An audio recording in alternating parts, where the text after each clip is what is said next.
Admitted. Greetings, greetings, greetings, peace, power, prosperity. Welcome. Can everyone hear me okay? Yep, loud and clear. Yes. Awesome. So we'll get the slides up and we welcome everyone for attending today's Intro into Crypto Part 1 for the WAP Foundation Educational Series. I am Lovey Bradley. I am one of your co-hosts for today's webinar. And we have on the call Sharice Thompson. She is the foundation treasurer. Sharice, would you like to say anything to our participants in this moment? I'd like to say welcome to our educational series, Intro to Cryptocurrencies. And I hope that you gain a wealth of knowledge and will share with your neighbors and friends and family and continue to let the WAP family grow. Thank you. Thank you, Sharice. And as your speakers today, I'm going to introduce them all, and then they can speak briefly, and then we'll let them go ahead and take over. So we have Brother Muhammad. Brother Muhammad is a director of business development and community engagement. So he will be speaking with you all about a certain section in today's webinar on blockchains. And then we have our brother Cory Henry. He's the director of education. He will be speaking with everyone about different coins that are available, WAPX and WAP coins. So he has a wealth of information that he will give to us as well. And then we have our brother B. Smitty. He's in the top right. I guess I should have went through and told you all who is who. He's the top right character at the top. Brother Muhammad is the bottom left, and Brother Cory is the top left. And Brother Smitty will be speaking with everyone about cryptocurrencies. And then he is our member of large on the board, and Emmanuel Mincey. He is our brother that is director of marketing. He is the bottom right. So we welcome you all to this educational series, and I am knowing that you are going to get a wealth of information. I set the intention that you have your drink, your tea, your water, your coffee, your pen, and your notebook. This is going to be an engagement webinar, so there are going to be some incentives for being here. So I invite you to pay attention, because paying attention and getting this information will incentivize you towards the end. So please stay until the end, because we have some great things in store for you all. And we welcome you again. I am Lovey Bradley. I am going to turn it over to our brother, Kamose Muhammad.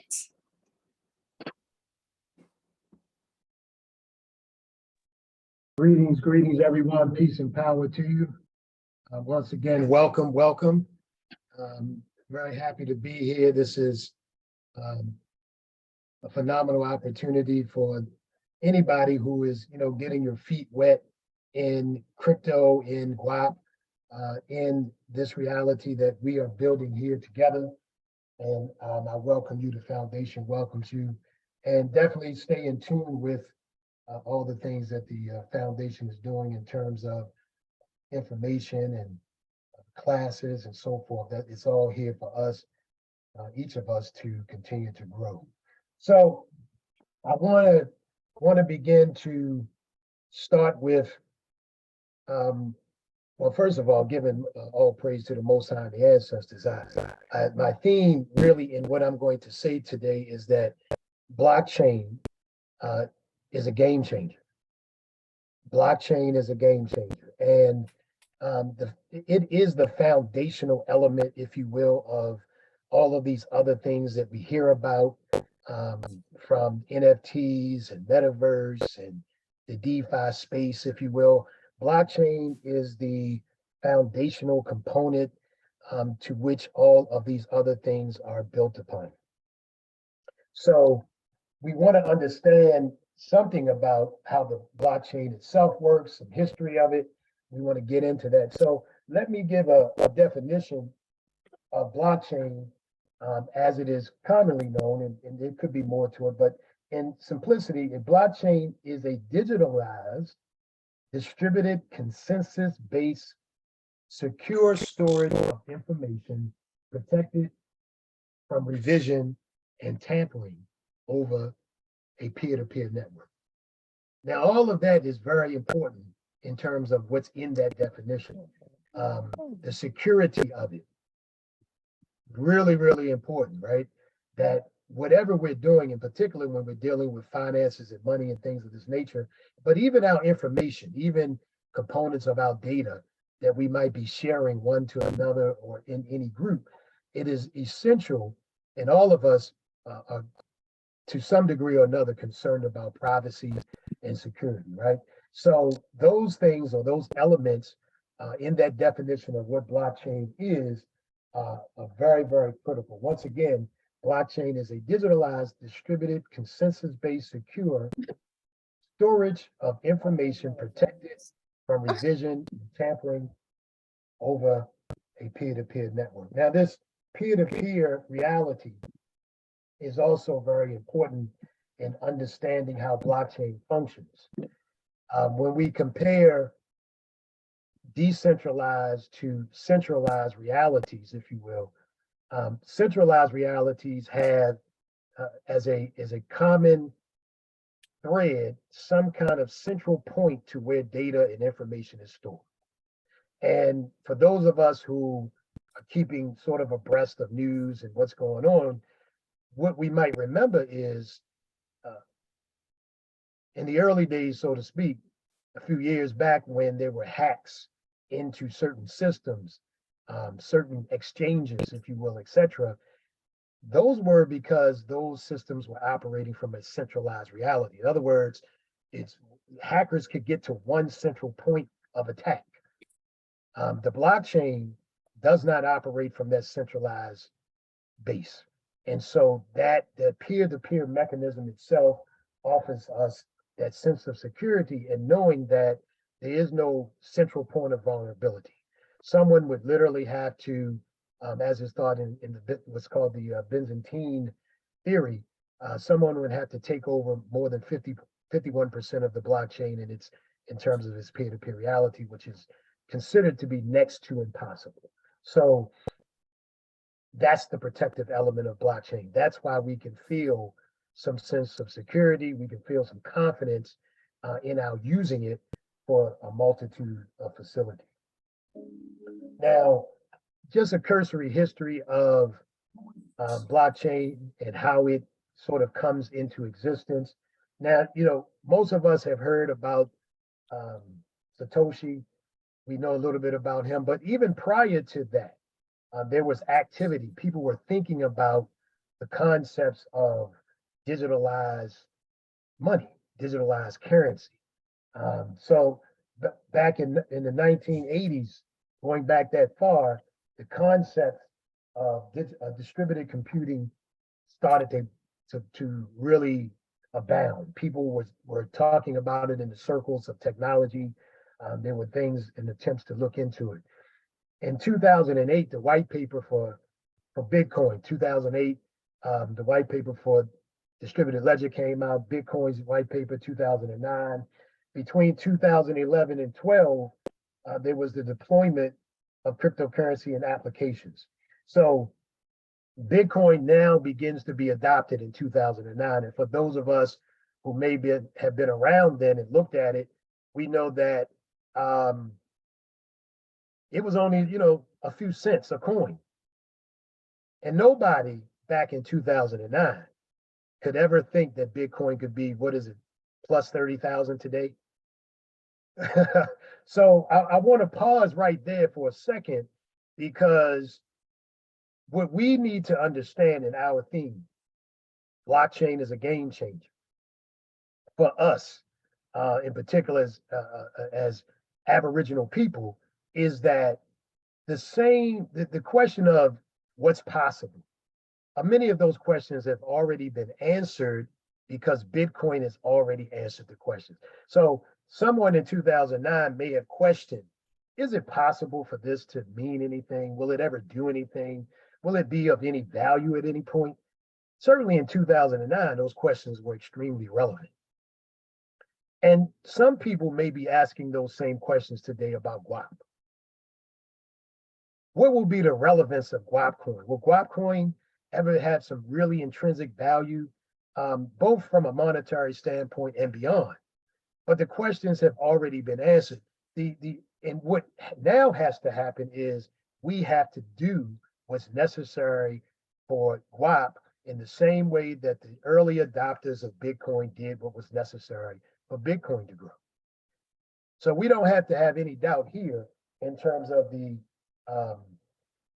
long range implications of what we're dealing with in terms of guap. Guap will be successful. We simply have to make it so. So moving forward, 2012, 13, cryptocurrency transfers and digital payments start to go mainstream. People start to recognize Bitcoin. Remember, Bitcoin, and I'm still sort of in that mindset of the early people, period, in terms of this space.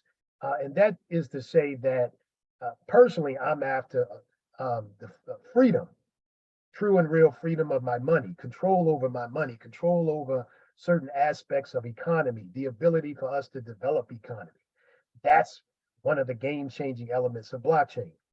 It puts power in people's hands. Remember, in the origins of blockchain and cryptocurrencies, etc., people were tired of the intermediaries, the big banks, the major corporations that have control over the essence of our exchange, over the essence of our economy, government, etc., intrusion, etc. And so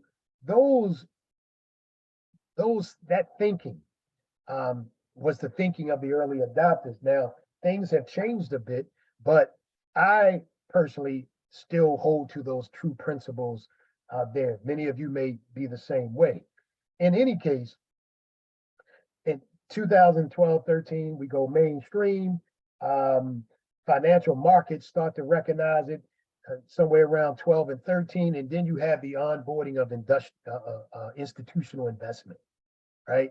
So it's a couple of things that take the markets to, there's adoption and then there's institutional investment. And this is where people start feeling like, oh, I can make money with cryptocurrency.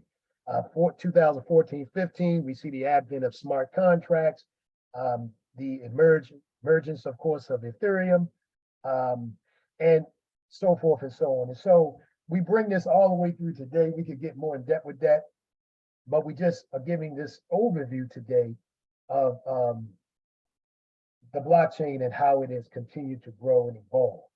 Now, once again, just to talk a little bit about security, so you can feel comfortable.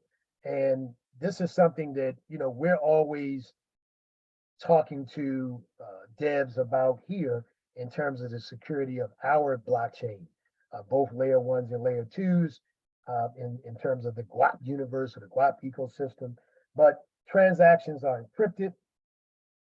Again, the peer-to-peer reality of it is what helps to keep it secure. In order for, blocks cannot be changed, right? The system does not allow for somebody to simply step in and change data. So we can be assured then that when transactions are happening, the transactions are real. There are elements in the algorithms in the blockchain that assure the prevention of things like double spending. That somebody can come in and manipulate a system or transaction to take money off the table or to get more than what they're supposed to get. We know for a surety when we're doing transactions over blockchain that we can confirm those transactions on the blockchain. And although the ledger is public, in this case, in the case we're speaking of now, because there are also systems or blockchains that have private ledgers.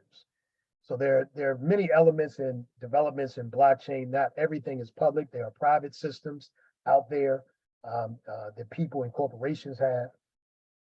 But in any case, we can confirm all transactions on the blockchain itself.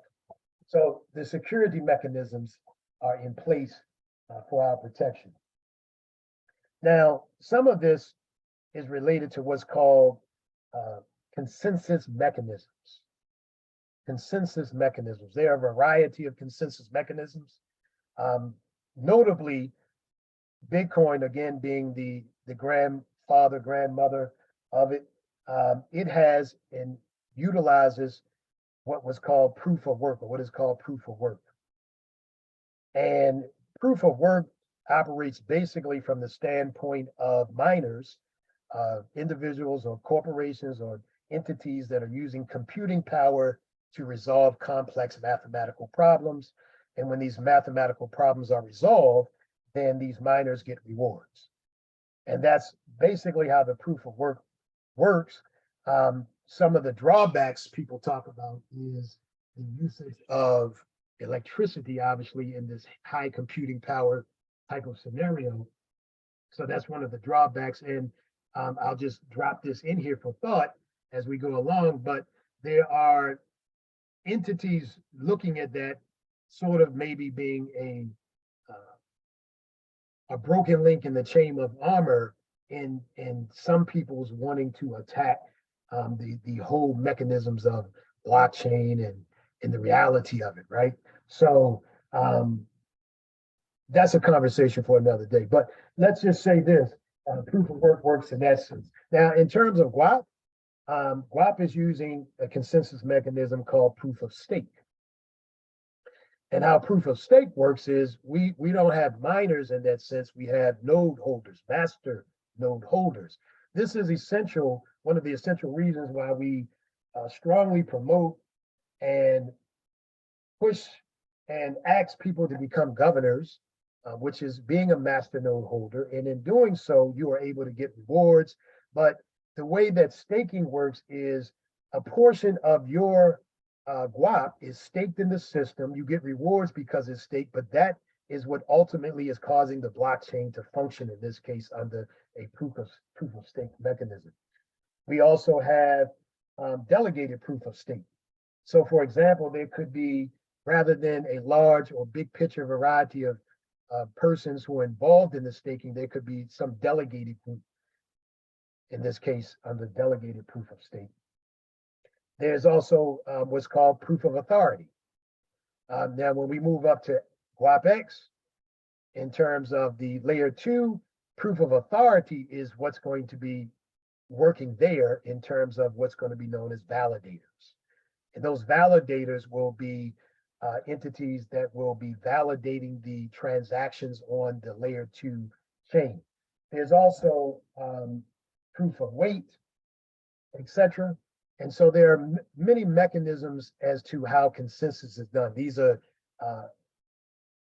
algorithms that function in different ways to bring about the actual results of what the blockchain is able to do, how it's functioning, how it's able to maintain its course. Now, as we move to kind of wrap this section up, what I really want to push here is the use case scenario. And as I talk about use case, I think what it is very important for us to understand is that blockchain family gives us the opportunity to change the game. We do not have to be, at the back of the bus, the back of the train. We don't have to be followers of anybody. We have the capacity here to be innovators. We have the ability to develop, to build, to do the very things that is, I would say is in our nature, in our DNA. We are the developers, the builders of civilization. And blockchain, the technology, is giving us the capacity to once again step forward and move light years ahead.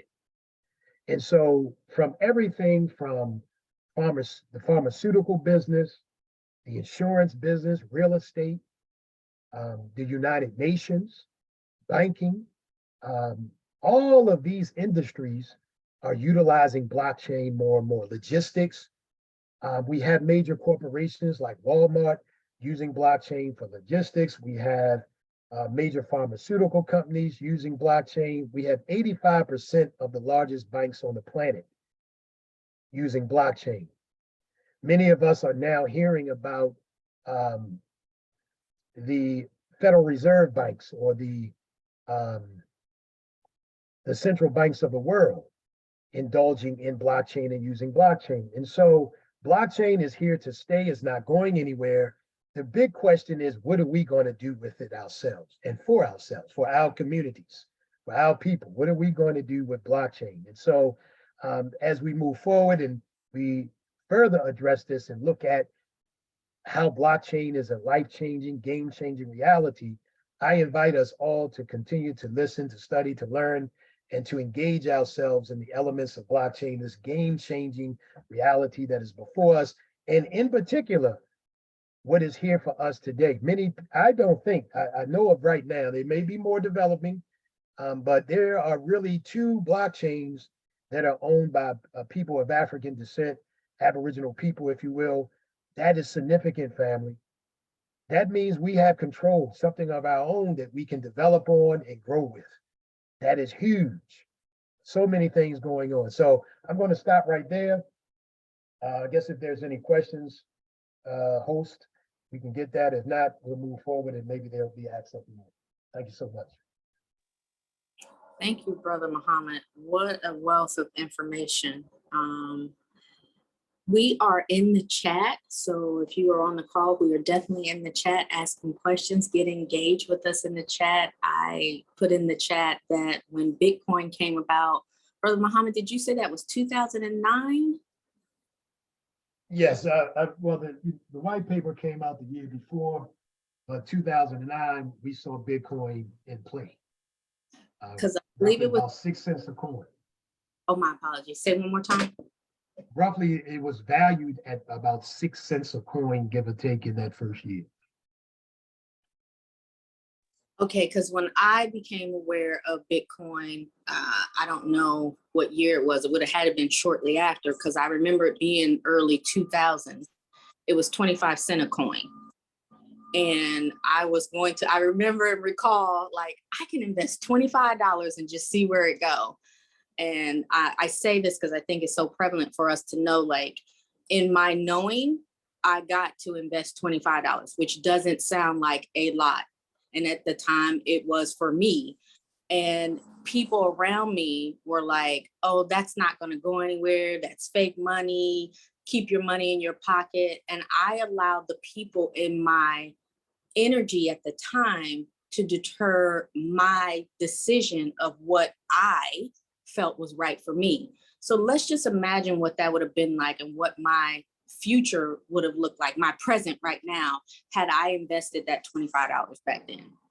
Yes, yes. We'd be on an island somewhere. And let us not forget, there were many, many millionaires made by doing exactly what you said, Dr. Lovey. And that can be us in Guam.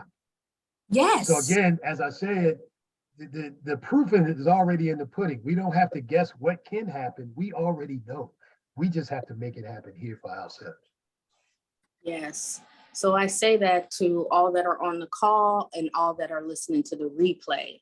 Like, if you have the notion to invest a small amount, no matter what it looks like for you, I would invite you to follow that notion and do that, because you could be like me now in your future present moment. Like I was on that call and I had the opportunity to invest in my future self.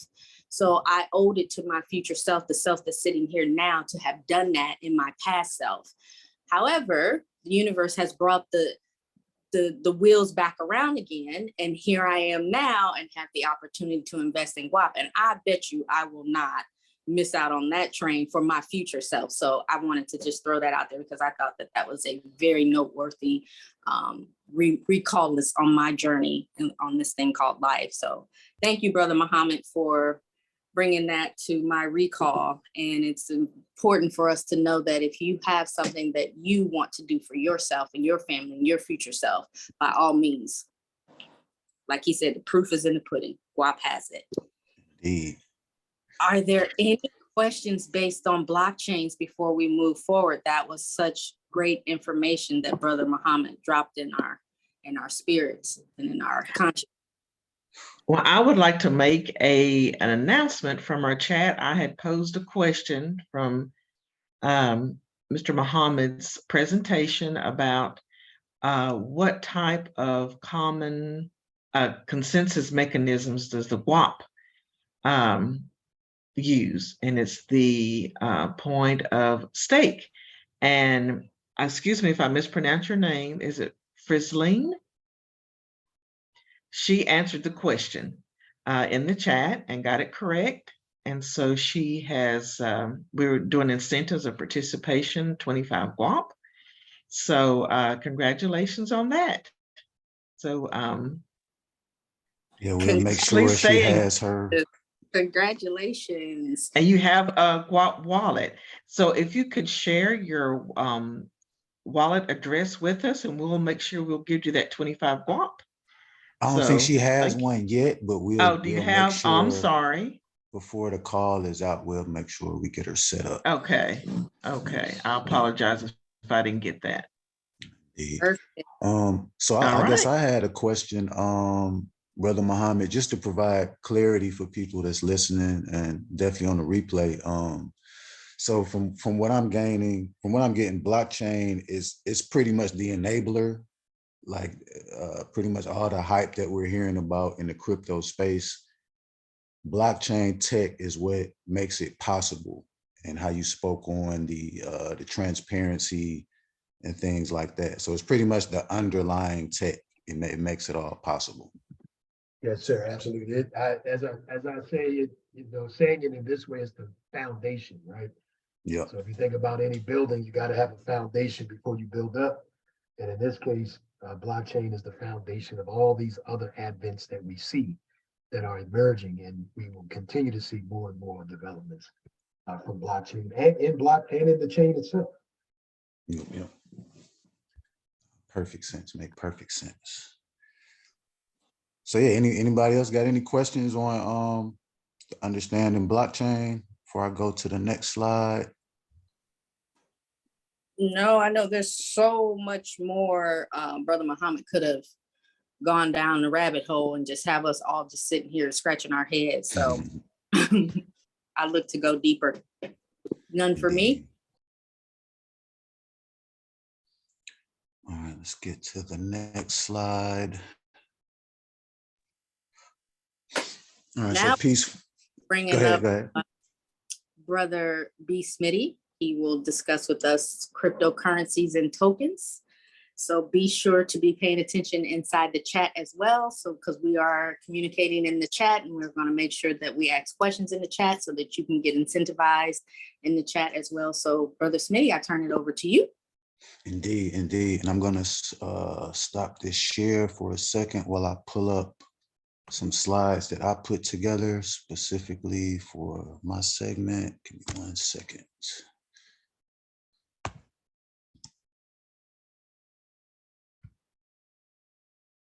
All right, so we're going to go here.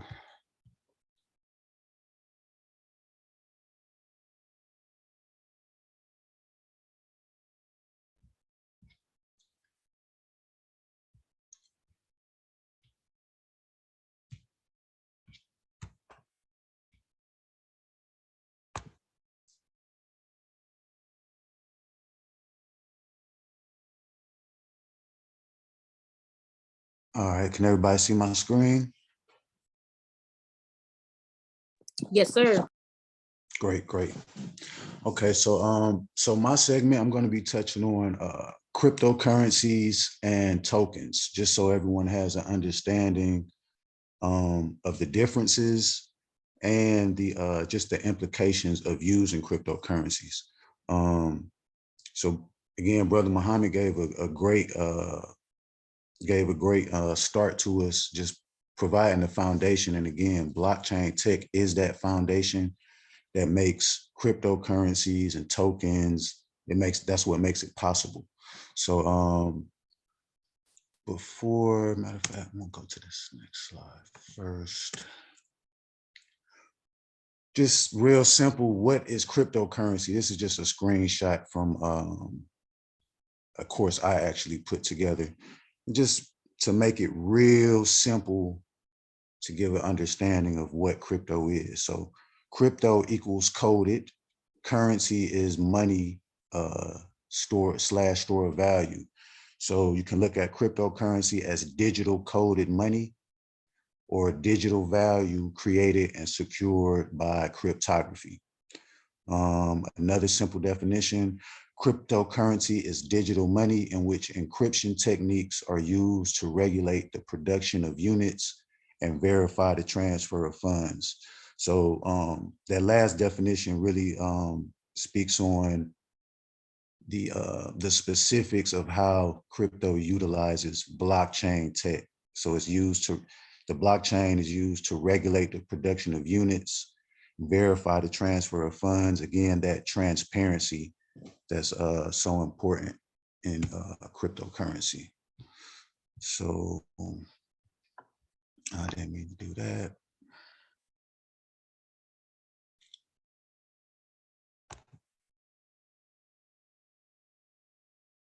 I'll go back to this first slide.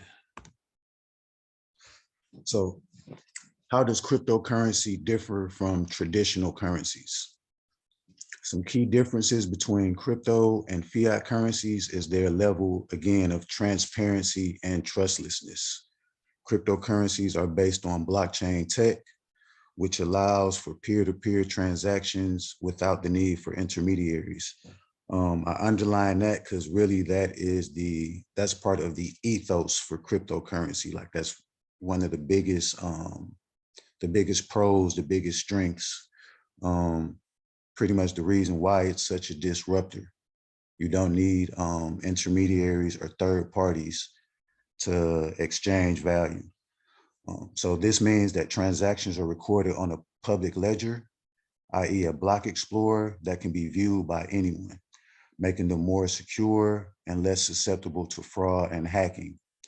In contrast, traditional fiat currencies are subject to the control and regulation of banks, which can lead to issues of corruption, excessive money printing, which we're seeing now. This is why while it looks like the cost of everything is increasing, really is just more money being printed, coming into the market, decreasing your purchasing power.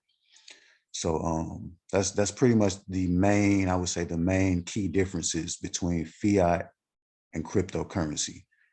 With crypto, there is no decentralized crypto anyway. The decentralized power or the quote unquote third party can't just print money out of thin air, killing your purchasing power. So like that's one of the ways that crypto is a disruptor.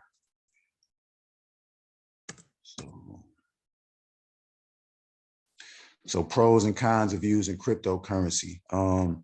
It's not all peaches.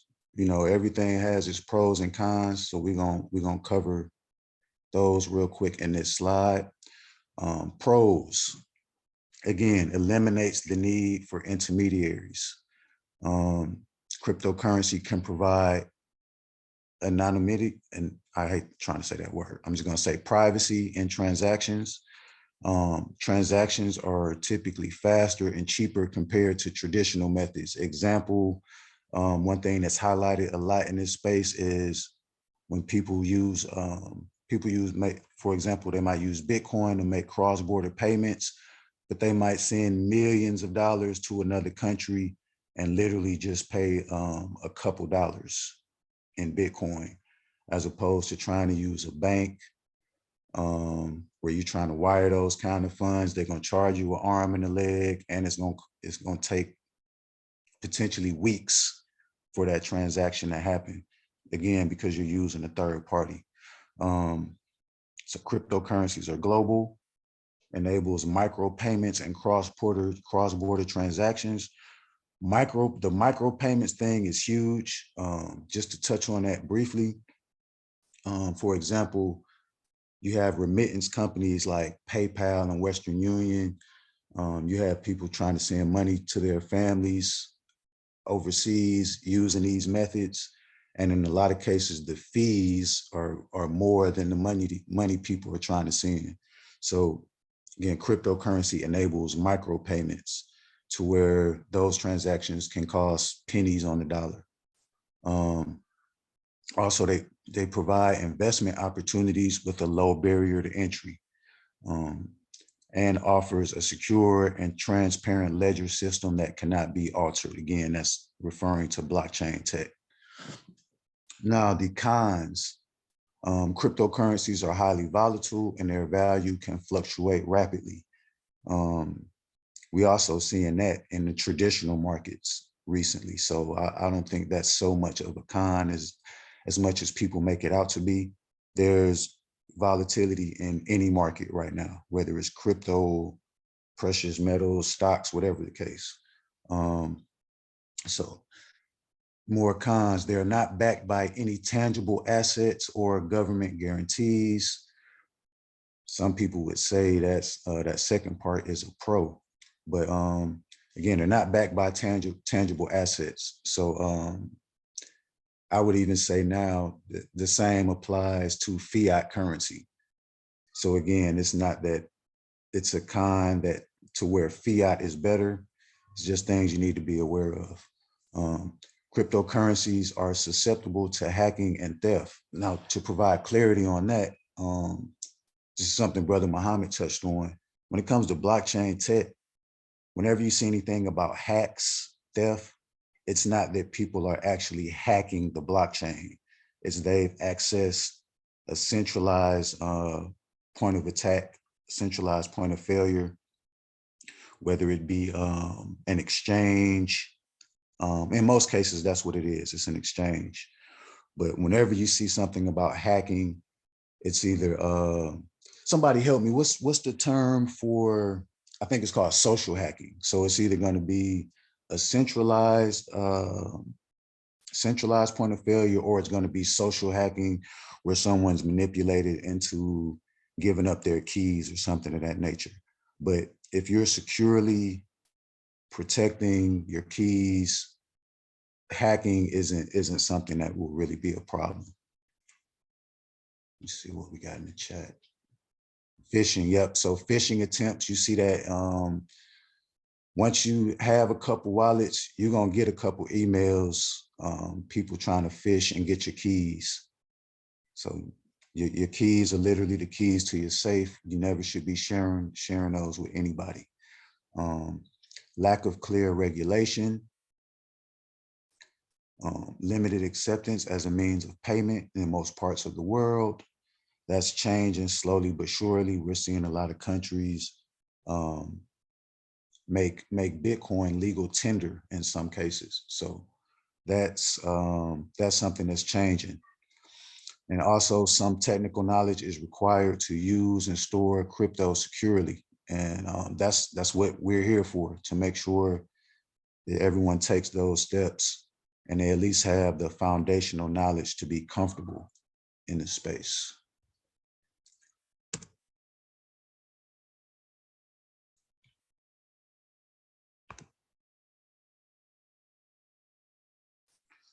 So global impact. This is, again, cryptocurrency is a disruptor. And so these are some of the ways in which it can disrupt the global financial system. First thing, crypto can provide financial inclusion to the unbanked. I believe there's around 1.7 billion, 1.8 billion unbanked individuals around the world. With cryptocurrency, they have access to banking services. All they need is a smartphone. And in Africa, actually, you starting to see people access Bitcoin blockchain with Nokia phones. So you don't, just a phone, period, can get you access to banking. Again, cryptocurrencies enable cross-border payments, which are faster and cheaper than traditional methods. Again, I was touching on the remittance companies, how much it would cost you to wire money, things of that nature. Blockchain technology see the blockchain tech underlying. Well, yeah, it enables trustless transactions, meaning everybody has access to the same data when it's a public blockchain. And so there's no need for intermediaries to validate and process transactions. Cryptocurrency can reduce the power of intermediaries and give more control to the individuals over their finances. Cryptocurrencies can provide an alternative to fiat currencies, which are susceptible again to inflation and government interference.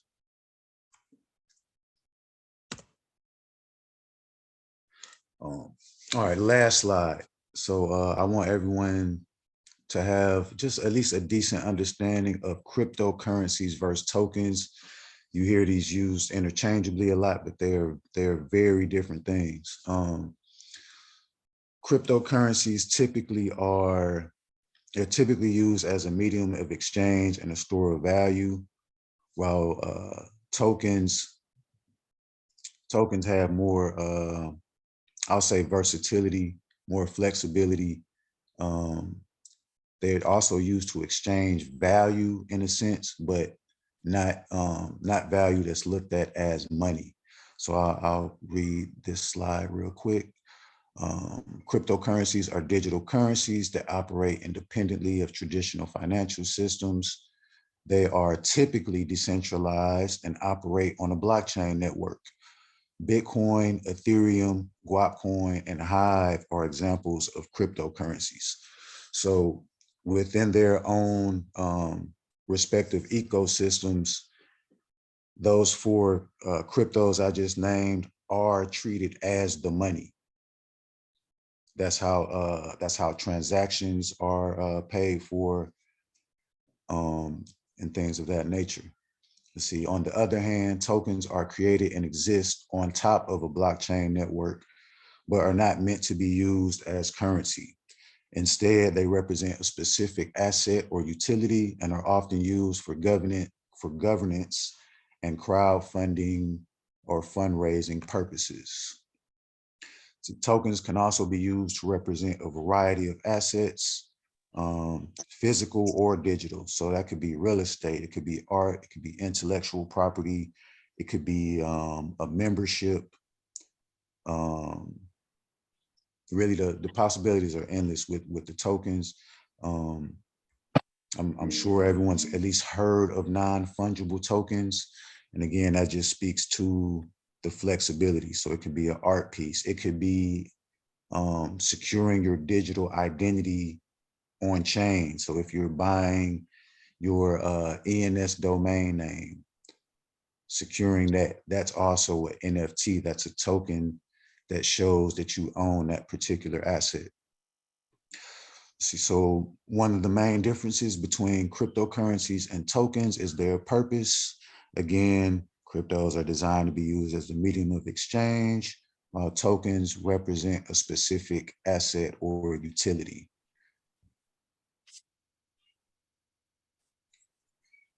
So any questions about cryptocurrencies versus tokens? Well, actually, let me pose a question to the Guap family.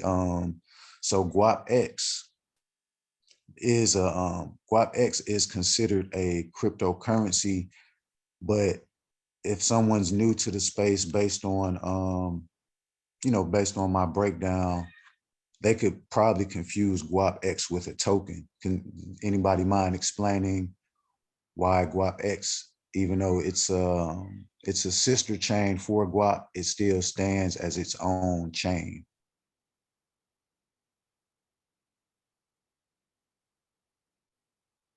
So does anybody want to, anybody on the board want to kind of piggyback off that?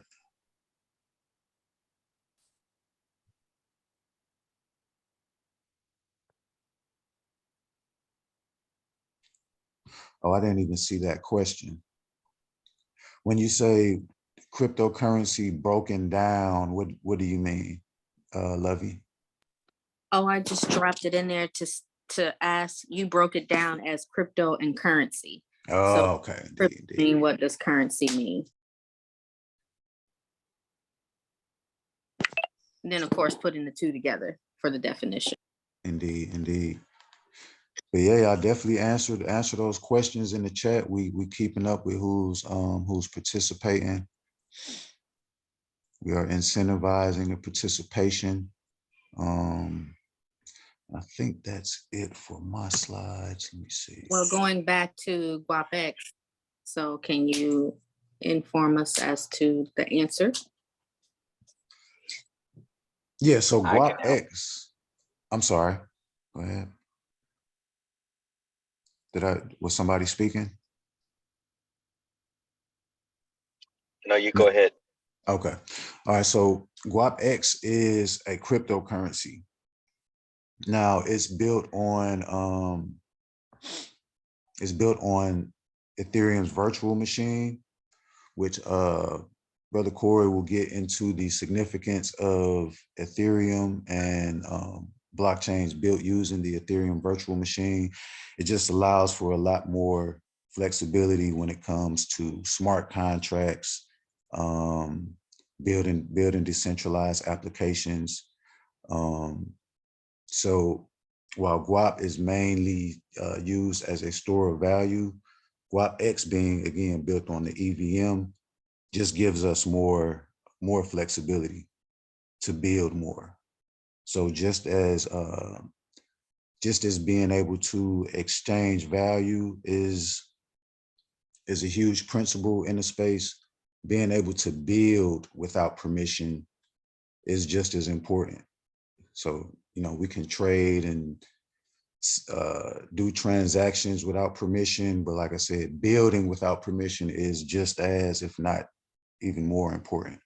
And GuapX just allows more flexibility when it comes to building, in my opinion.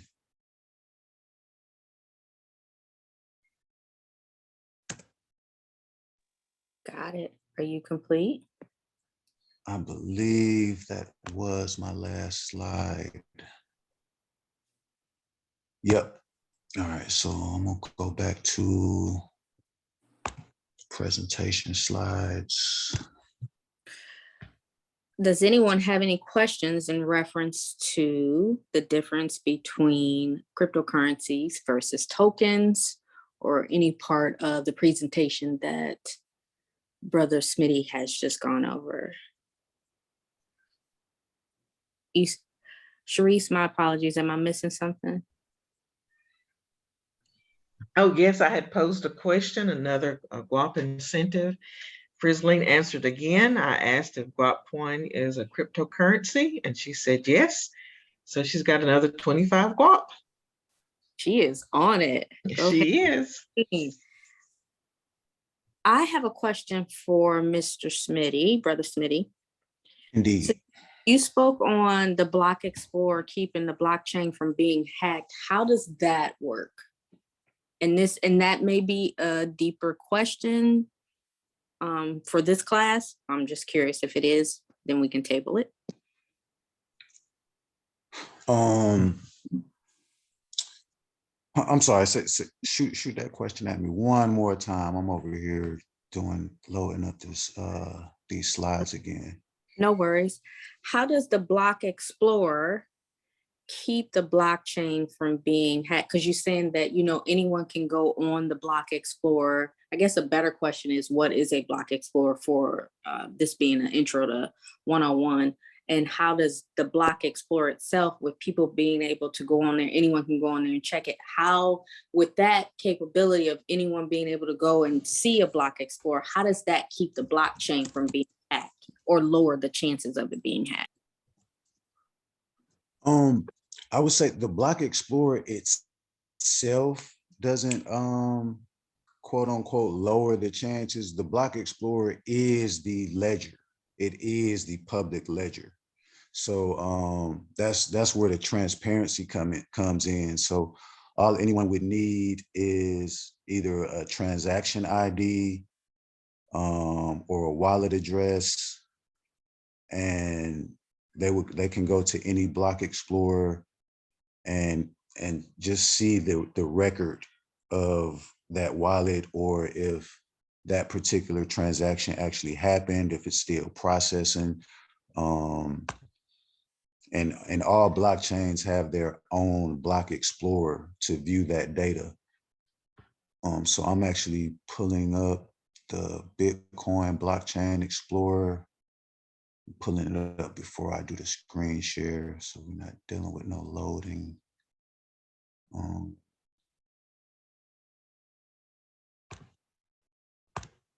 right, so I'm gonna do a quick screen share.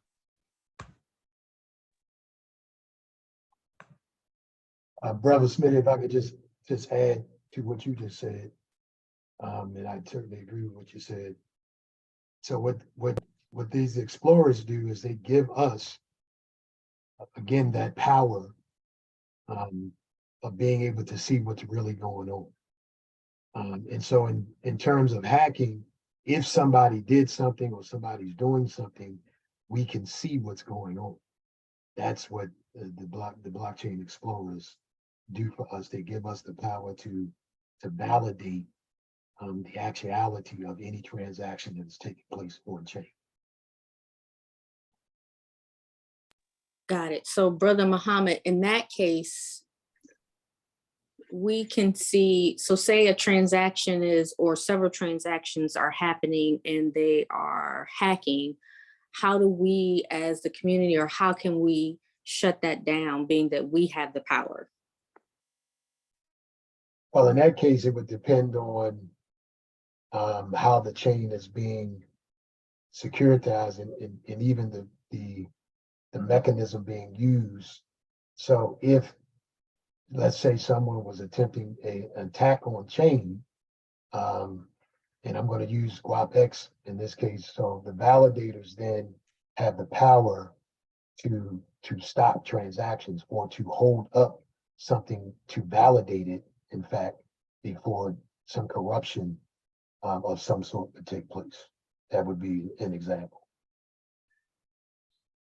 And actually overtaking a chain, that type of hack, I think you actually gave us a number earlier, Brother Muhammad, but it takes so many resources to actually try to overtake a chain, and then it has to be worth it monetarily. That's why you don't really see too many direct hack attempts of a whole blockchain. So again, like with hacks, you usually seeing centralized platforms. You're seeing bugs in decentralized finance contracts and things like that. But what the Block Explorer would do is let you know where those, even where those attacks are coming from and things like that. And everything would be time stamped. So here I'm on blockchain.com. And you see up top, it says search, you could search by, well, on this website, it's multiple block explorers you have access to. But each blockchain has its own explorer. You could search by wallet address or transaction or by the block number. And it's just a quick copy and paste. Let me see.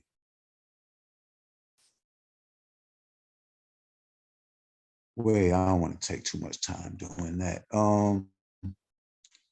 Yeah, I was gonna punch in a wallet address, but I would have had to search around for one. But long story short, again, a quick search will provide you all the transparency you need using a block explorer. And again, this is one of the things that makes blockchain trustless. So let me see, let's go back to slides. Any further questions while Brother Smitty is pulling up the slides? Anyone have anything? I don't see anything in the chat. Wait a minute. Oh, Fresline says she understands. Perfect. Thank you. So we are going to turn it over to our next presenter. Brother Cory will speak to us about thriving cryptos and blockchains. Brother Cory, are you ready? Yes, I am. I'm here. And, if one of you guys can drive for me, let me just, we'll stay right here for a minute. What is Bitcoin and why is it considered the first cryptocurrency? I think we've kind of covered that. Brother Muhammad talked a lot about what is Bitcoin, Bitcoin versus altcoins. everything after Bitcoin was considered an altcoin. So it started with Ethereum. Ethereum was the second major cryptocurrency.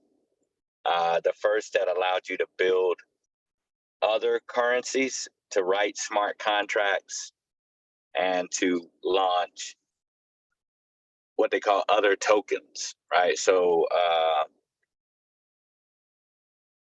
universe is just all the other different tokens that are out there that serve different purposes. Some of them serve similar purposes, some very, very unique and very different purposes, but all of them together make up what was originally called the metaverse.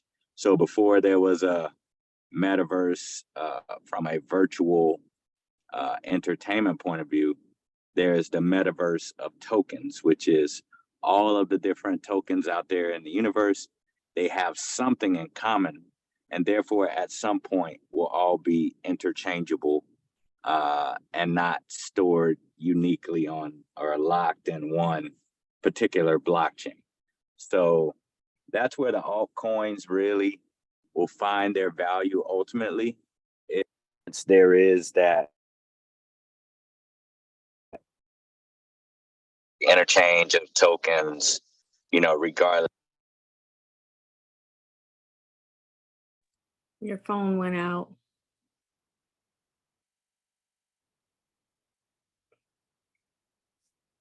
Yeah, I think we lost your audio, Cory. So he may drop off and drop back on. Our apologies. We'll give it a second for him to come back in. Can anyone tell us the difference between a Bitcoin versus altcoins?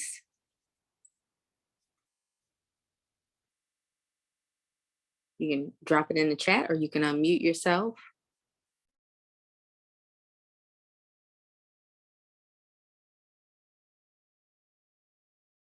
I guess until we get Cory back in, I'll just piggyback off those first couple points.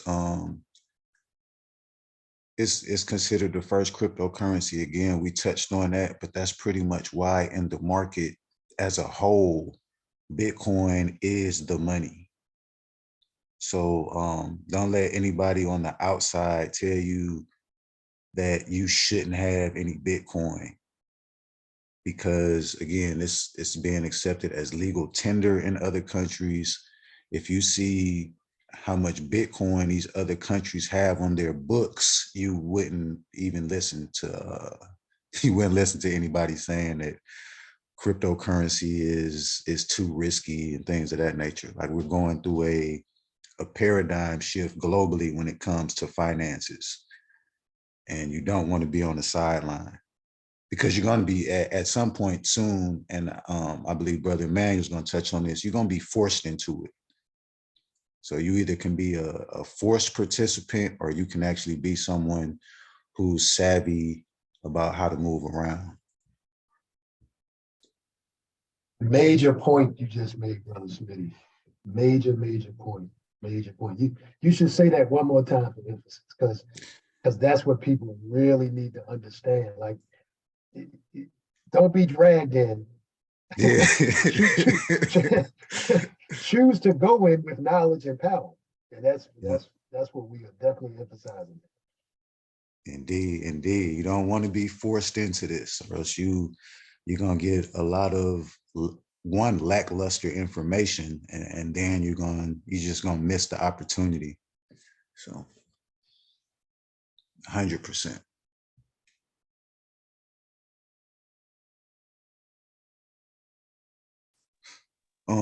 I guess while we still waiting on Cory, with either one of you guys want to touch on Guapcoin and Guapcoin X, even though we kind of, we scratched the surface a little bit already. So I have a question before you move forward. Like, does anyone have like any time? Well, there's a question. I don't want to. First Lane said something. Oh, altcoins. Hey, Okay, so altcoins is short for alternative coins, and that's the term that was coined. Excuse me. That's the term that was coined as anything outside of Bitcoin, and I think a lot of that was the initially was the kind of the culture of the space, where initially most people didn't see the potential of all these other coins. So they was like, we'll just throw them all in one category and call them altcoins. If it's not Bitcoin, it's an altcoin.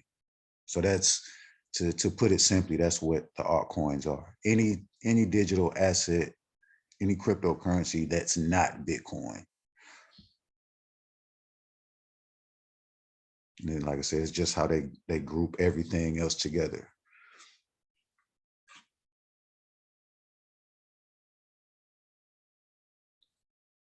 And you was touching on something, Lovey? well, I want to address Miss Wanda Bishop.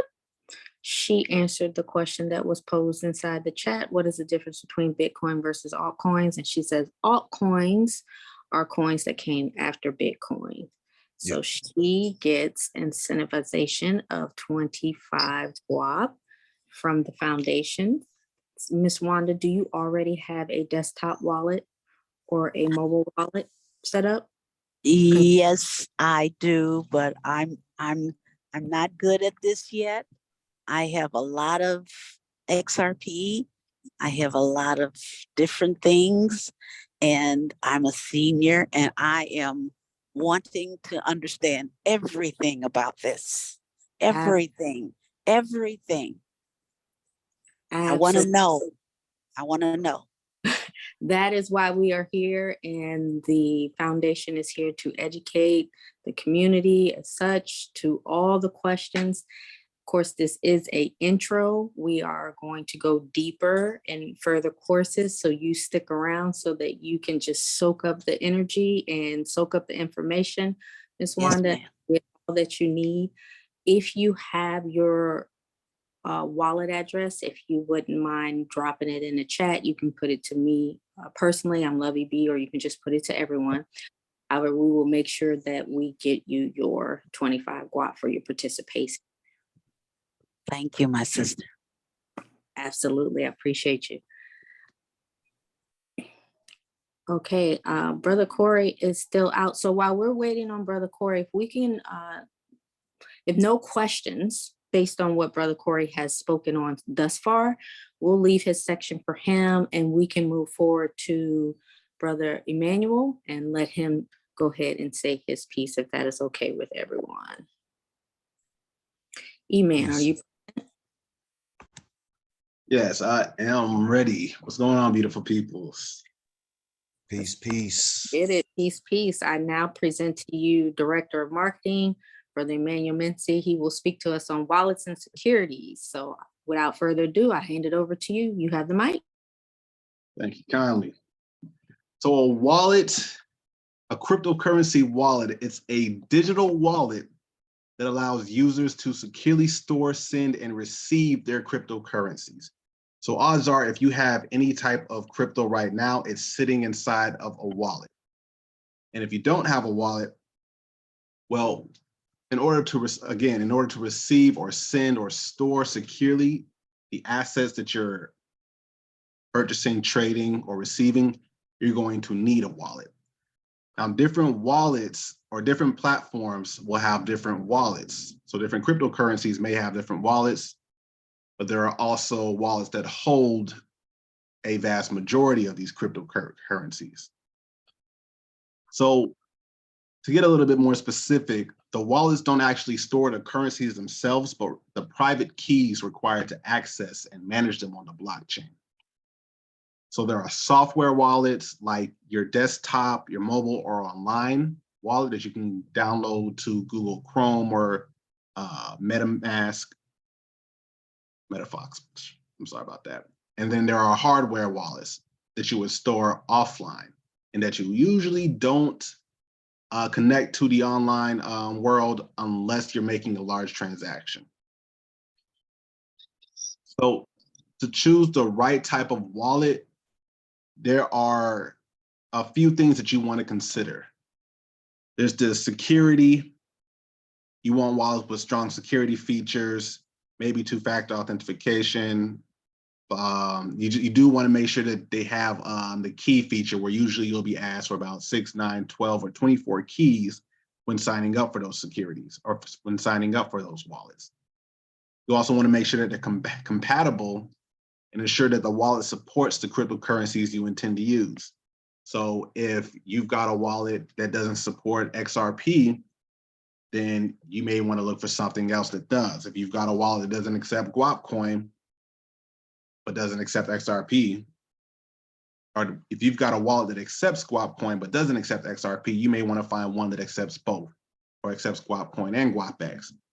So it kind of gets into that area, and it's not like there's a list somewhere. But it also comes with experience, knowing which wallets are going to work for you and which ones won't. And that's kind of one of the third things that you want to look for in choosing the right wallet is the user experience.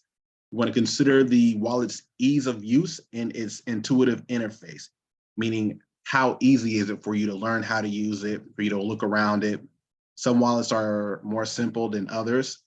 Some wallets will allow you to simply store the tokens or in the crypto, whereas some wallets will give you access to different worlds and mediums and browsers. So it's really going to come down to how you plan to use them. You also want to look at the development and community support behind these wallets in case you ever have an issue with your wallet. How easy is it for you to get assistance? Having these wallets is the same as, really taking accountability for your financial situation and becoming a custody or becoming a custodial over the decisions that you make, the decisions that you make online in this community. And you also want to look at the wallet's reputation. So researching the wallet's reputation and its users' reviews will also help you determine which wallet is the right one. So I mentioned the security features of these crypto wallets. A lot of times you'll hear about people getting hacked because they gave somebody access to their wallet, or they gave people access to their private keys to get inside of their wallet, or they clicked a certain link. So it's better to prevent issues due to ignorance than trying to recover the value of your wallet that may have been taken during a hack. So you want to use strong, unique passwords, or you want to make sure that you've got those 24, those 12 keys written down and put in a safe place. You want to keep your, if you've got a software wallet, i.e. a code wallet, you want to keep them up to date, or make sure that their operating systems are up to date with whatever security patches have been plugged in by that community. You want to be cautious of the phishing attempts and only access your web or your wallet through official sites or applications. So phishing attempts, for if you may not know, is when somebody will try to send you a link or perhaps an NFT that you open up, and they now have access through some hacking methods of their own. They now have access to your wallet because you clicked on a particular link or you open up a particular NFT. So best practices for that is not to open any strange links, especially from people that you may not know, or leave if you're sent or airdrop certain NFTs and cryptos, you may just want to leave those untouched. Yeah. You didn't buy it, don't touch it. If you weren't aware that you were going to receive something for free, don't touch it. Free is not good in this space, unless you're at one of our classes. Yeah, not to cut your wisdom, the phishing, they get creative with the phishing. Like that's a whole nother method he was just speaking on.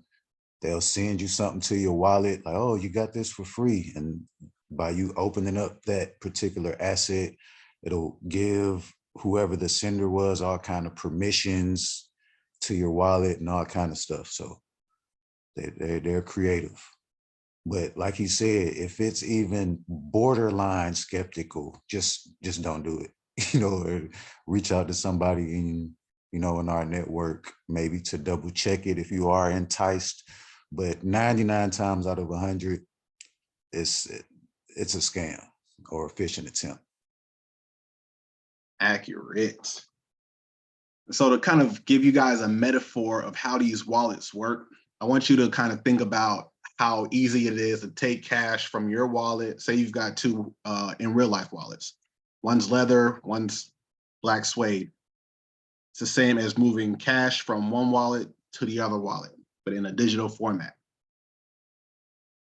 Let's think about the credit cards that are in there. So now you've got cash and you've got credit cards. You're swapping different credit, or you're taking different credit cards from one wallet to the other wallet. It's kind of the same, that's the same method as switching these cryptocurrencies from one wallet to another wallet. Now, when you have a hardware wallet, you want to think of that as your bank account. Software wallets, you tend to use them just to exchange on different platforms. But when you have a larger amount of money, you're going to store it in a bank account, because you're not going to walk around with 200 grand in your wallet. Of course, probably won't really have 200 grand in your bank account either, but that's for a different story. That's a different time. So consider using hardware wallets when you're storing large amounts of money, because they do offer an extra layer of security by storing your private keys offline. I'm going to get into what I'm going to get into like what a cold wallet is and a hot wallet is, but those are the same differences between a software wallet and a hardware wallet. So I want to talk about the importance of self-custody and security, right? So we just went over, the security features of the wallet itself, but I want to talk to you about why it's important to, the importance of self-custody. When you start taking care and accountability of the assets that you own in these wallets, for me at least, it'll put into the image how you should be taking care of the assets in your real life. When you are becoming 100% accountable of understanding the power that these wallets have, how simple it is to move assets from one area to another without a middleman, you empower yourself in the real world.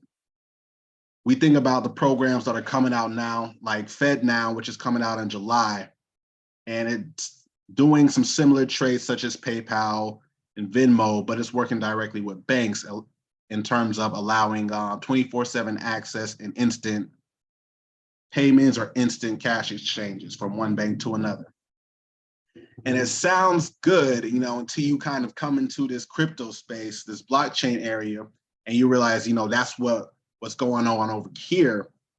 But instead of having a default limit of 100K and a maximum of 500K, you're able to send as little as you need or as much as you need for the same amount. And that becomes important because you're not being watched and tracked by a particular organization on blockchain. Now, that doesn't mean that your wallets aren't open. Everybody can see what's inside of anybody's wallet. So I want to say that again. Everybody can see what's inside of any particular wallet on blockchain. And that's what makes its privacy, and that's what makes it so fair and equal to everybody. But over here in the real world, where our accounts are supposed to be completely private, once you hit over a certain amount of money and transactions, you're now being watched and viewed by the IRS and several other financial institutes, you want to call them that. But to put a limit on what you can and cannot send, and then to charge you depending on how much you're sending, it creates this need or this dependency on a middleman to tell you what you're allowed to do for your family. And for a lot of us in blockchain, it is about our family and freeing them from the financial burdens that we tend to be taking on at the moment. So I'm going to come back to that Fed now because I don't want to go into too much right there. But again, when you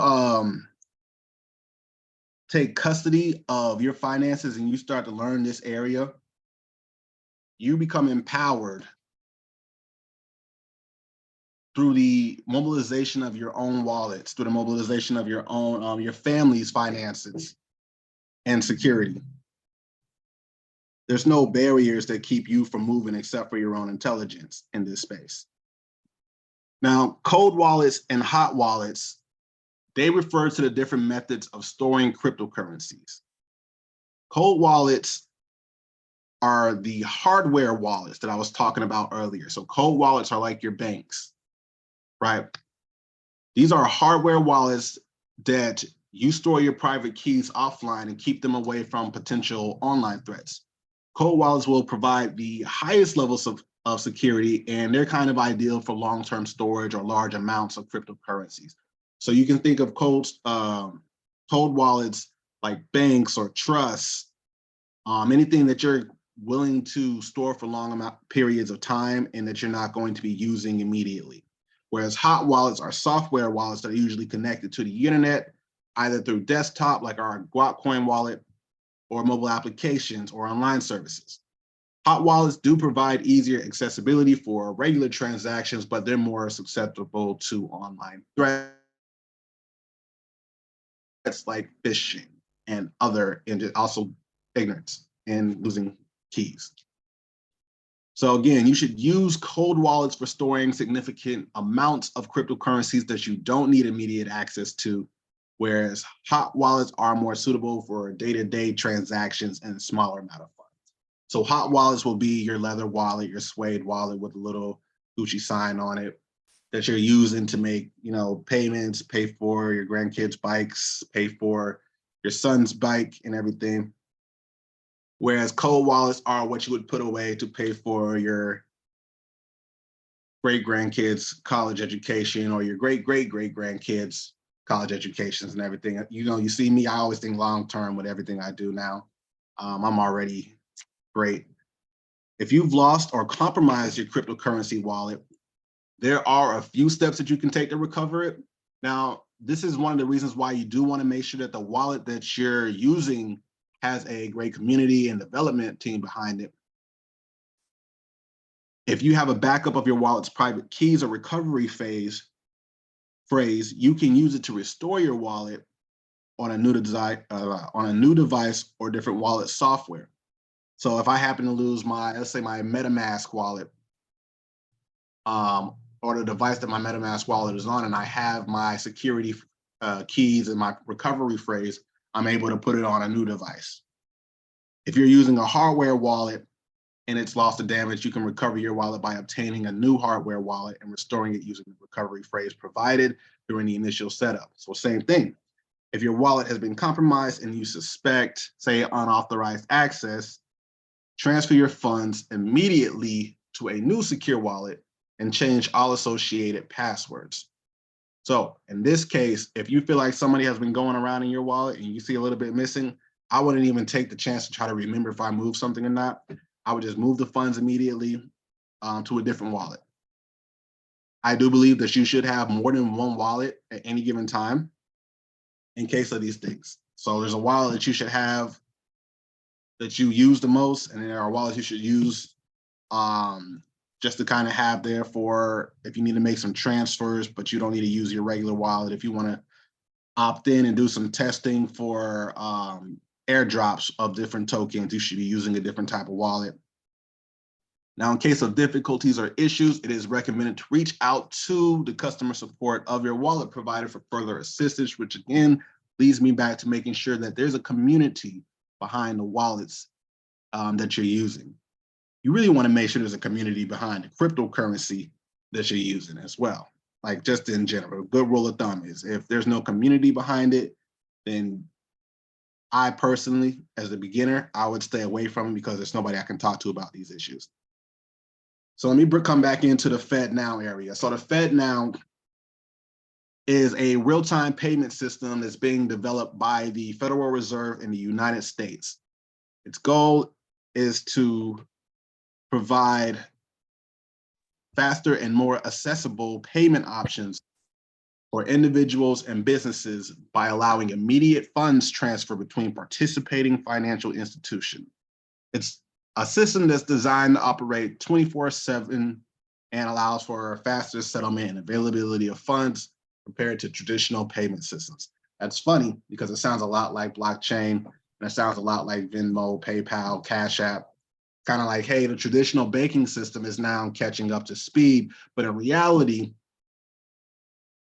and I can't give you a source on this, but I can give you what they're doing here is they're giving you an onboarding ramp that they're first pushing the banks into, and then they're going to force you into without you knowing, because 24/7 access system, I can track everything you're doing, you personally, through your bank account, through your social security account, and now it's operating like these earlier systems, but now because I'm calling it the Fed now, you're going to trust me more.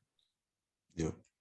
Just to add on to that, anybody who's watching this, it's a reason he's speaking on Fed now. Like earlier, we spoke on you either gonna learn this space or you're gonna be forced to participate. Fed now is one of those forced participation methods. So regardless of what you're gonna do, pursuing pursuing opportunities in the space, you need to know what Fed now is. You need to at least be familiar with that. So I just wanted to say that real quick. Definitely for anybody who's watching the replay, don't be in the dark on Fed now. I'll just say that. I completely agree. And it's not something that you should shy away from, because there's going to be, times when you can use it. But it's something you should just, again, just inform yourself on. Like some of the platforms that have an ease of use in terms of onboarding yourself or onboarding your cash and offboarding your cash, they've been, I don't want to get too deep into this because I know, this is the beginner class, but some of us may have heard of Coinbase, some of us may have heard of KuCoin. Some of these wallets are no longer usable in the US. I believe KuCoin still is, but there are wallets that were usable last year and the year before that are no longer usable in the US. KuCoin happened like 3 months ago. I didn't realize until like 2 weeks ago when I was doing some stuff on my phone and I started getting KuCoin issues. Now I know how to work around those, but for other people, that's no longer an option for them. So what I believe Fed now is going to do is they're going to do some, smoothly force you into this era of digital currencies, even though they say they won't. But you just have to really pay attention to what's going on and just continue to be part of communities who are researching and, letting everybody know. Now, that does conclude my portion of the wallets and security. Are there any questions? I have a question. For the cold wallet, is it like using a special encrypted flash drive? Because it's hardware that you're saving your wallets on, correct? Correct. So with the cold wallet, it is like using a soft or a hard drive, and that hard drive will hold the passwords to your tokens. Whereas with the hot wallet, that's going to be on your desktop or on your mobile phone. That's a great question. I did not even say that. But yes, the cold wallet will be a physical manifestation of that storage unit. Okay. Is there any particular, are they all the same as far as the hardware to use? I mean, is there a specific kind, or would you just trust just like a storage unit? I mean, I'm sorry, not to cut you off, man, but every year we're seeing more and more options when it comes to these cold wallets. How he's how he hit it on the head earlier. It really depends what specifically the individual is attempting to do. Okay. Some cold wallets you only can store certain digital assets on. So first you would want to make sure the digital assets that you want to hold, that cold wallet is compatible with them. Then Okay. there's also the question of how user friendly is it? Some cold wallets are more friendly for newcomers than others. Okay. So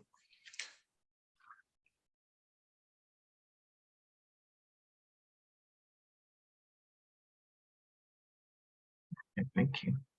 I have another question. Okay, Fed Now. Okay, could you explain that again? What is that exactly? So the Fed Now is it's a payment system that's being developed by the Federal Reserve of the United States.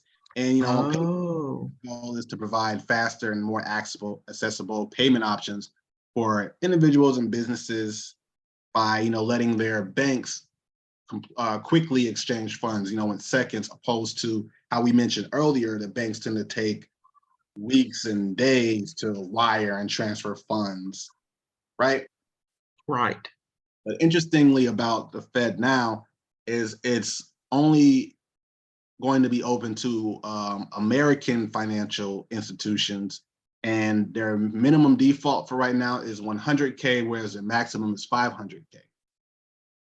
But if you're doing all this under their guidance, they're tracking. Obviously they're going to be tracking and watching everything that's being done. Whereas we Right. already have other options that allow us to transfer certain amounts of money, regardless of whether we're sending it to a person or a business. And our transfer system, i.e. blockchain and cryptocurrency, works globally.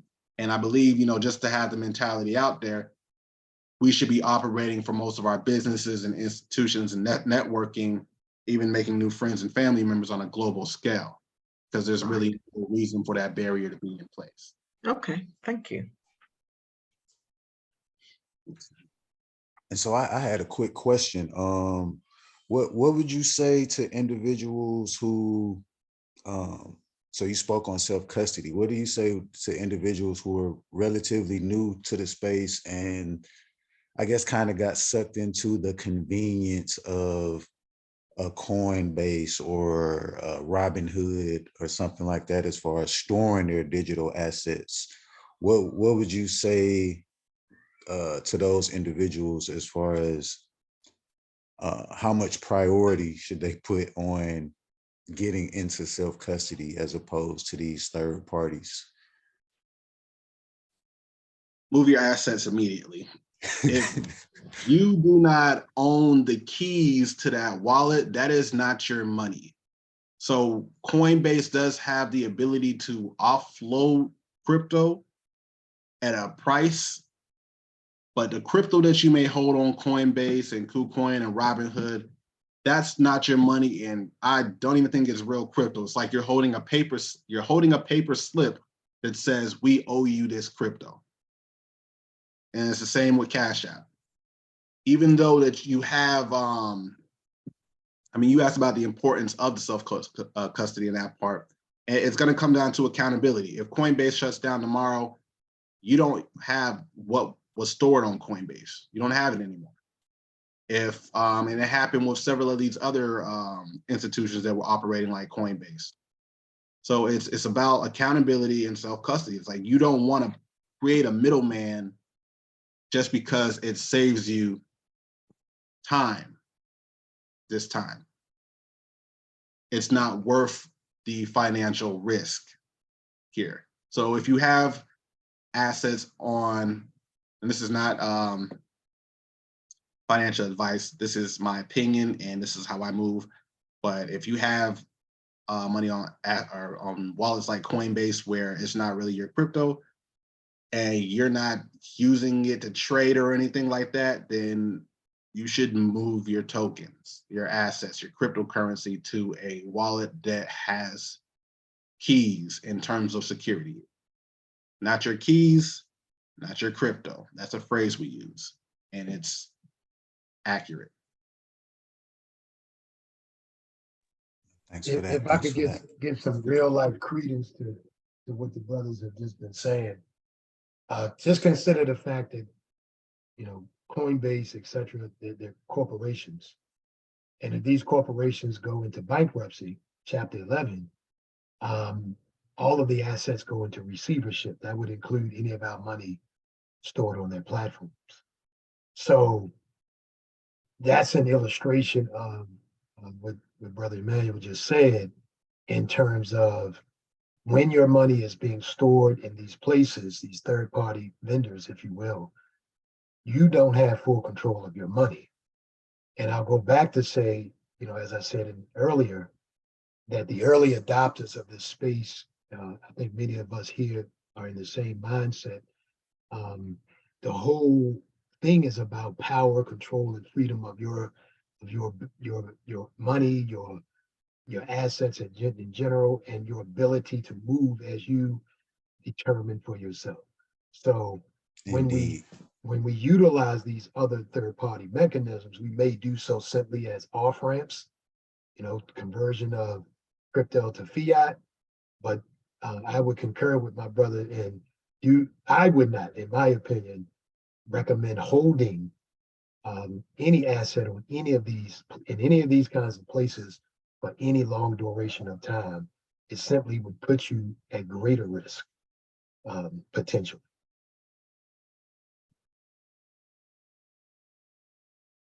Yeah, well said. Well said. Absolutely. I see Ms. Wanda does have a question as well. She said that she doesn't know how to transfer the digital assets into the wallets or set up two-factor authentication. So with the digital assets transfer or transferring the cryptocurrencies, usually the wallets will have an option that looks like an arrow pointing out. And that option will allow you to send a wallet or send a cryptocurrency to a different wallet. Now, what you need to know in order to transfer assets are the wallet addresses. I can't believe I didn't address that, period. That's crazy. I'm glad you asked that, Ms. Wanda. So each wallet has a particular address associated with it. No matter if it's a software wallet or a hot wallet, there is an address associated with it.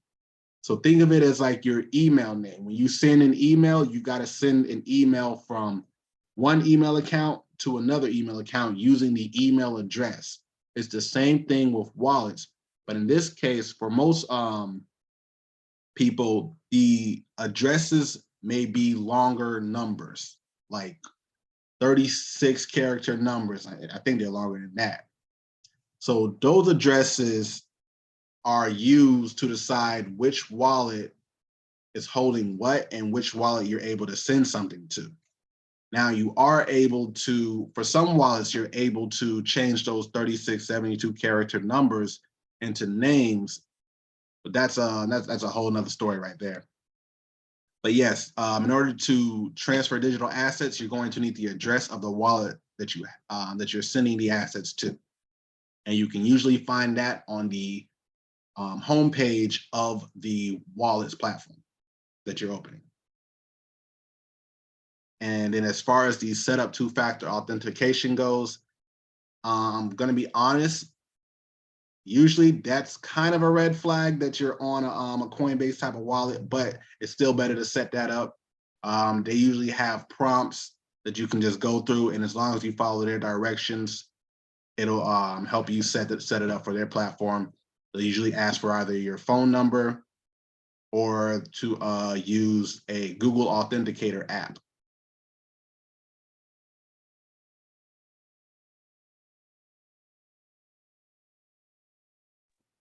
Miss Wanda, did that help you, love?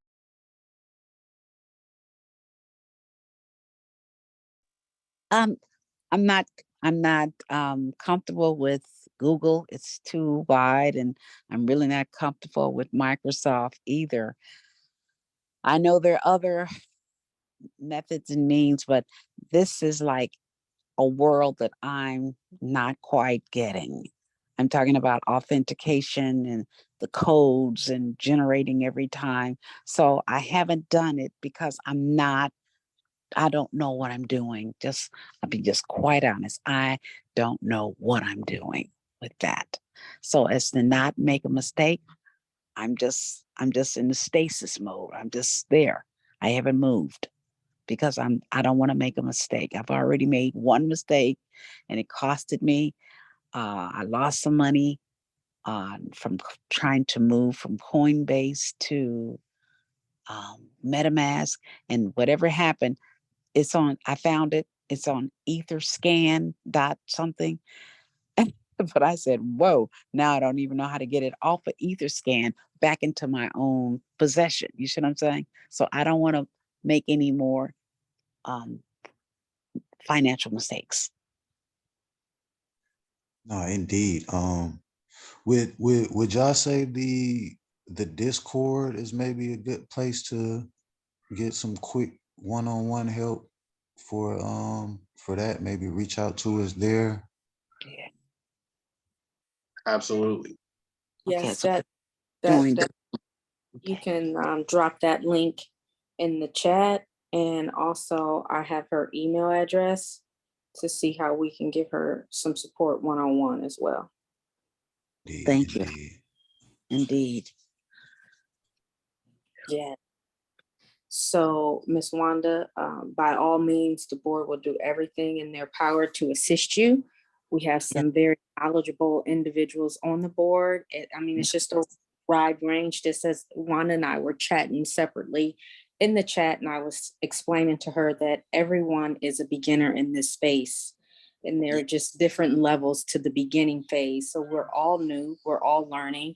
We all come together to teach each other our verse of knowledge. And so do not feel bad or beat yourself up by making mistakes, because each and every one of us on the call, I'm sure, has made a mistake in one shape, form, or fashion and have learned from them. And that's a part of the learning process. Yes. And at the same time, that's why the board is here. Our goal is to educate and bring knowledge and power, as Brother Muhammad always speaks of, to the individual and our community. So, stay close. We offer classes each month. There will be a part 2 to this particular class. This was just a very intro class. We will go deeper in part 2, and it will be a longer class. And so things like hot wallets, cold wallets, securities, and two-step authentication, those are things that we can go deeper in the longer class, and we can break it up as well. So definitely, like I stated, I have your email address, and Brother Smitty is going to drop the Discord link so that together we can come Let together me do that. for you and others. Yes, ma'am. Thank you. Absolutely. And I'd also like to talk with, on behalf of Miss Frizzline. She will need help with getting her Guap wallet on desktop. So she has also given me her email address. And so we'll talk with the board, and we'll, someone to reach out to her. We have a very great video that Cory has. It helped me get my wallet. I'm just a newbie too. So, but I'm a governor now, and it's step by step. It'll help you get your wallet. Wallet. So she'll need assistance too from the board. Yeah, I'll definitely get her on board with that. I'm loading up this Discord at the moment to get that link too. Okay, while Brother Smitty does that, Frizzline and Miss Wanda, he will put that link in the chat. You two can grab that link, open it up on another browser, and then go ahead and accept the prompts to join that link. And then, we'll be in communication. By all means, we will make sure outside of this call that we connect. And so Ms. Frizzline will get you set up with your Guap wallet, desktop wallet. And then, any other concerns and questions, we will make sure that we will do our best to answer that. Trust me, if we don't have the answer, we have individuals on the board that will go find it for you. We know someone somewhere, right? So again, Indeed. as I said, that we all are learning, and that's the beauty of it. We can come together and share our knowledge and just suck it up like a sponge. Brother Muhammad, Brother Emmanuel, do you have anything you'd like to add? No, go ahead, just- brother. Yes, sir. Just a quick comment. I call it, we utilize what we call some basic house cleaning or the building of good, consistent habits in the space. And some of these things sometimes seem like it might be a lot to do, but when you build good habits, what happens is we reduce the likelihood of issues. So for example, whenever we are doing something new in the space, in regard to moving any currency or capital assets, you always want to do that sort of like putting your toe in the water first. Move very small amounts is what I'm saying. So even sometimes I'm trying something brand new. I've never done it before. I may have an idea, but I just want to make sure it works. So I'm always going to convert the least amount. I'm always going to move the least amount, make sure that works.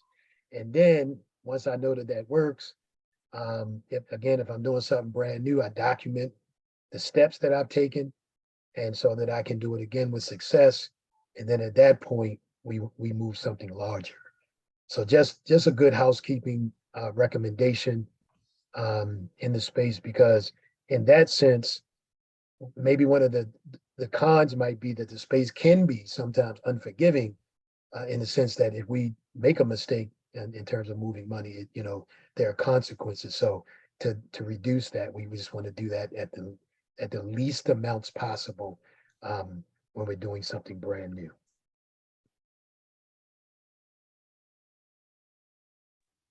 Great point, Brother Muhammad. Brother Emmanuel, were you speaking? I don't know. He covered some pretty good points in there. For me, I would just piggyback to say, like he mentioned, this is about just building good habits. My favorite part about being in the crypto space and blockchain space is just a lot of what I was seeing when I learned through experience this area. I was able to see it in real life. And for me, that's kind of when I started understanding finances a lot better as well. So the questions that you have, a lot of them are going to get better with experience. This is a joke I like to tell people in crypto, or who I'm introducing to crypto. Is, you kind of start at a 2, and you get all the way up to a 9, and your next step is to start at a 1. You never hit 10 and you never start at the beginning. You kind of just dive right in. And the more you learn about this space, the more you want to learn. And the more you realize you haven't really learned anything about the space, but you're able to apply a lot of different things. So that's kind of just my favorite part about this. It's just the habits that I've learned, what I've been able to take from here and implement in real life, and how I can understand things like banks and insurance and savings, interest, loans, status, correction, all of that, because I started paying more attention to crypto and self accountability. Indeed. Absolutely. And it's forever changing. like Brother Emmanuel said, you think you know, but you don't know. The more you think you know, the less you actually know. So it's always forever changing. And the major thing as a beginner myself is do not allow yourself to get overwhelmed with the information. We're not going to get it all overnight. Allow yourself to just, my motto is to be in the space and suck up the information like a sponge. And then I find that later on when I go to speak about it, I know more than I actually think I know. So I allow myself to just be in there and be fluent with the information and not have this like this rubber band effect on myself about I need to get it now, or this fear-based energy that we could possibly hold around something that we don't know, and just allow ourselves to be stuck. So just be easy with yourself. That's major. Just be easy with yourself and don't allow the fear to creep in around the unknown. and at the same time, allow yourself to be in the space so you can educate yourself.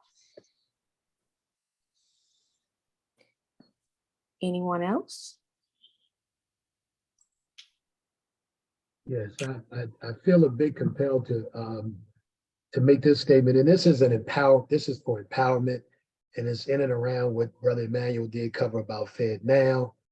And I'm saying this just because there's so much media and narrative going on right now about, CBDC, central bank digital currency, and, what's going to happen with Bitcoin and et cetera, et cetera. And so, number one, spaces like this are where we need to come. This, brothers and sisters, are where you're going to get, truth and real solid information. It's not going to be covered up narratives that are trying to point you, anywhere else to really just making a good decision for yourself.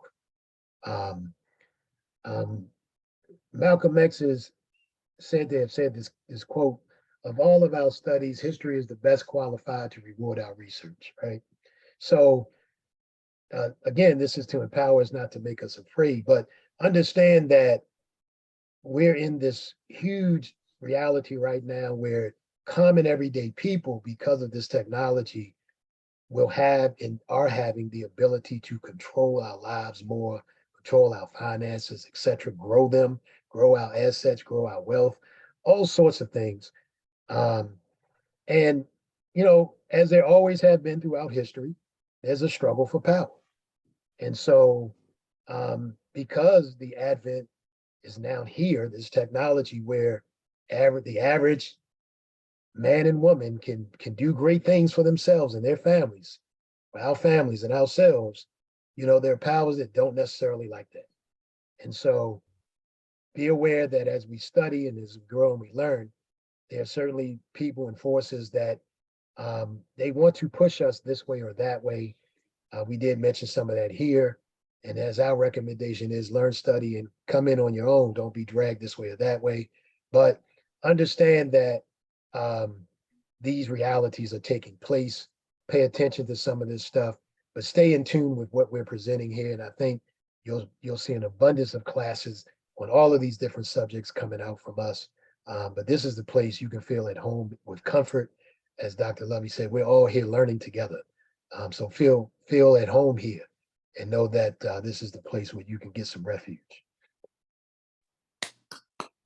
Indeed. Well said. Yes. And with that being said, I don't think we need to say anything else. No, thank you, brother. Next slide, please. Is there anyone, while we're moving on to the next slide, is there anyone that has anything on their heart and mind that they need to speak about? Anything you want to give back as far as feedback, any questions that may have come up, any concerns? The floor is open to you. You can unmute yourself.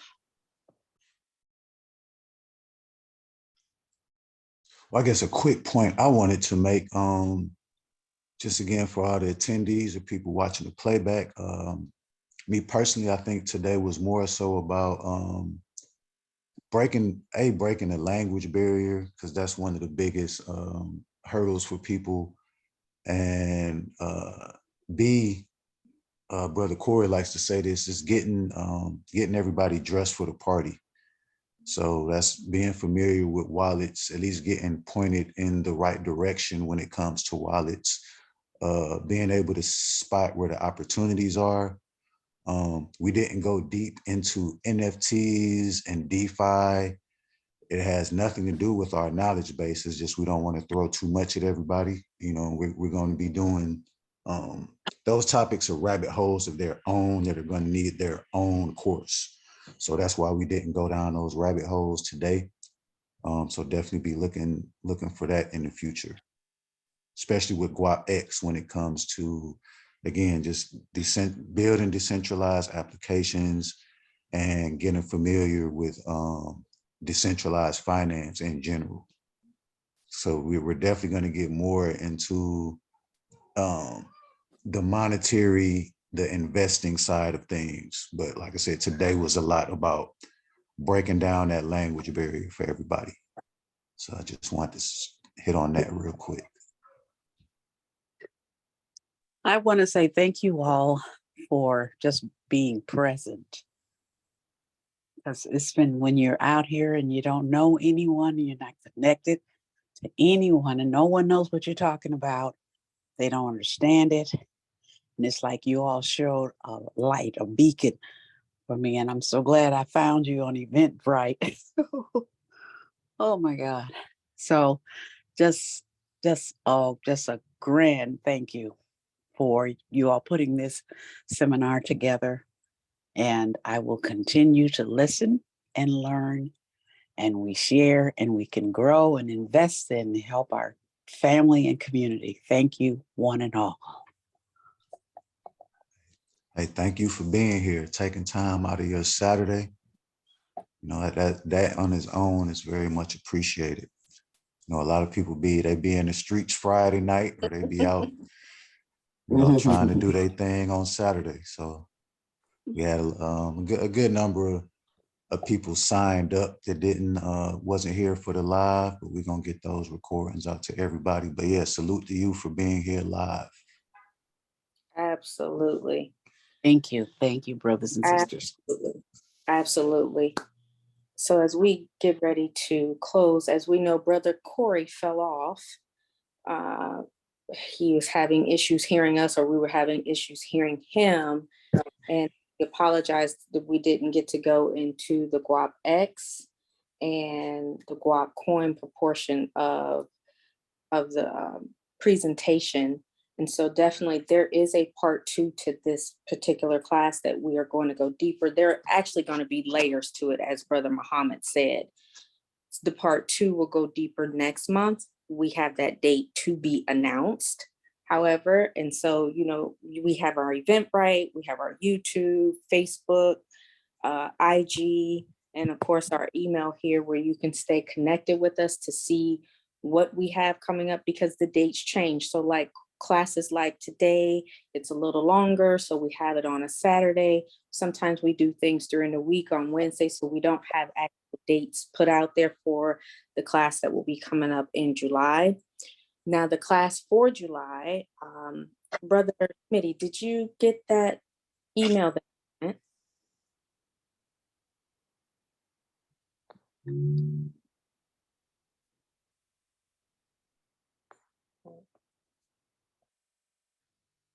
You're muted if you're trying to talk to me. So while I wait on him to respond, for the class for July, this class will be done, part 2 of this class will be done in Spatial. Spatial is actually a metaverse, so it's going to give us a different experience, and everyone will get to be able to experience the metaverse and have a class in what we call our Guap Town Hall in the metaverse. That particular class has a fee associated with it. Of course, it's going to be similar topics from today, but just taking us a little deeper.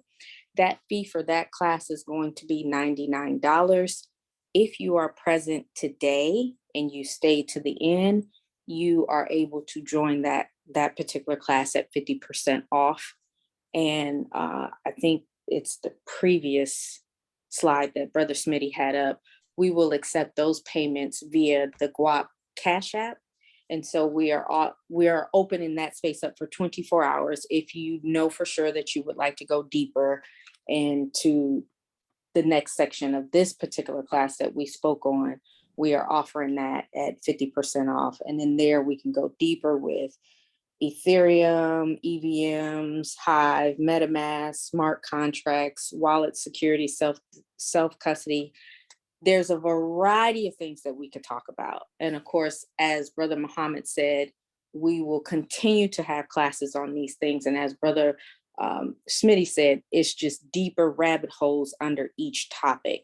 So do know that we cannot, and for the sake of time, get everything in one, because we don't want to overbear you all and ourselves as well. So keep in mind for that. If you would like to join that metaverse experience for the part 2 of this class, with the date to be announced, you have the opportunity to, within the next 24 hours, have it at a 50%, which is $99. So 50% of the $99, and we will announce that date coming up. If not, you can just wait until we announce the date, put it up on Eventbrite, however you found us, and you can register to come to that. And there will be further classes that we will offer, like today, that will be free of charge to the community, where we just accept love offerings.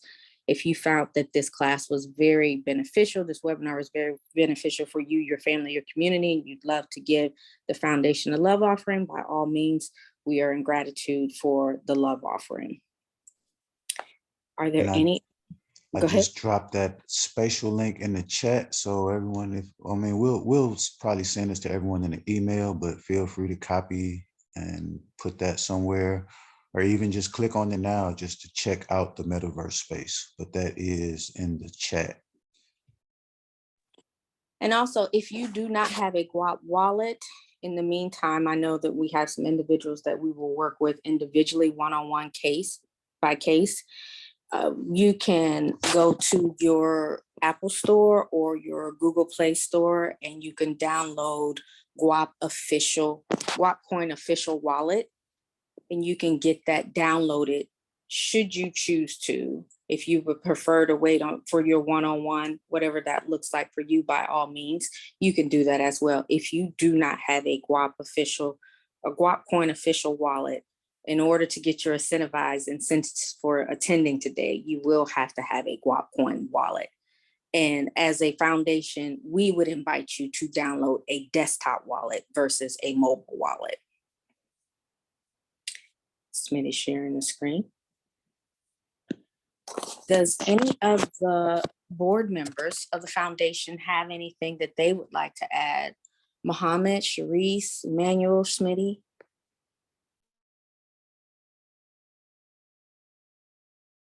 I think we covered everything. All right, it's been great. I appreciate everyone that has attended live and everyone that will catch the replay. And I myself will be in connection with those that have gotten incentives, and I will make sure, and someone else on the board will make sure that you get your desktop wallets downloaded so that we can send you those GWAP coins to your wallet. And we do have everyone's email and concerns, and we will be sure to do our best to address and assist you to the best of our ability. With that being said, we are going to close for today unless someone else has something.